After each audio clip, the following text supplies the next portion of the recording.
12 ఏళ్ల క్రితం వచ్చిన మన్మధుడు సినిమాను తెలుగు ప్రేక్షకులు ఎప్పటికీ మర్చిపోలేరు. నాగార్జున, సోనాలి బింద్రే, అన్షు కాంబినేషన్లో వచ్చిన ఈ సినిమా లవ్ అండ్ కామెడీ ఎంటర్టైనర్గా నిలిచింది.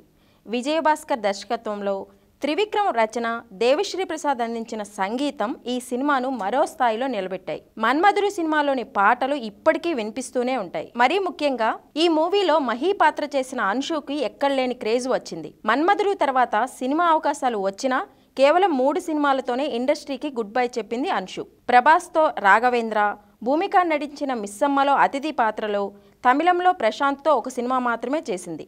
ఆ తర్వాత పెళ్లి చేసుకుని లండన్లో సెటిల్ అయిపోయింది.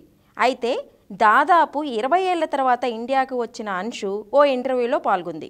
అదేవిధంగా చిత్రసీమలోని తన స్నేహితులను కలుస్తూ వస్తోంది. ఈ క్రమంలో నాగార్జునను కలిసింది అన్షు. వీరిద్దరూ కలిసి ఓ పార్టీలో పాల్గొన్నారు. నాగార్జునను కలిసిన విషయాన్ని తన ఇన్స్టాలో పోస్ట్ చేసిన అన్షు మన్మధుడు చిత్రం నాటి జ్ఞాపకాలను గుర్తు చేసుకున్నారు.